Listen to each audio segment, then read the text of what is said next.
This is how I feminize my face with makeup. Part 3. So this is the part where we're gonna set our makeup with powder and reinforce everything.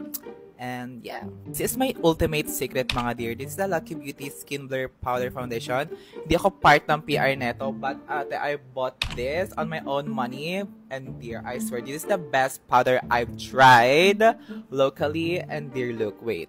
Look how blurry and full coverage this powder is.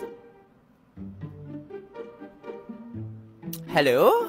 I swear this powder literally ate. Miss Andrea, if you're watching, I wanna get more. Check. For my under eyes, I love to use a loose powder. This is from Huda Beauty. And I don't really bake mga dear. Tinatap ko lang siya dito ng konting-konti. And then kung ano matira here, that's what I'm gonna use here. Using the same powder from Lucky Beauty to set everything in place. Sa stage na to, this is where na-feeling mo na wala lahat ng bronzer mo, yung blush mo. And this is the part you're gonna reinforce everything with powders. And dear, using a powder bronzer to bronze everything up again. This is from Barry M. If you're wondering.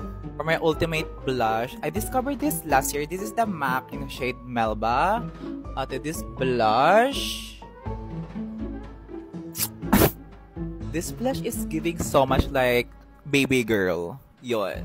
Before, I used to love like a baby pink blush. Pero when I discovered this mga dear, it changed the game. Pero paalala, use whatever works for you. This is just my step, my process. Do your nose contour as you normally do or be like me, get a rhinoplasty? Check. You notice, I like contouring my nose na parang button nose. So parang binibilugan ko lang siya dito on the tip. Para it looks like parang, hala, ang cute ng face. Now that we have the base, let's go to the eyes. And that means, go to part 4.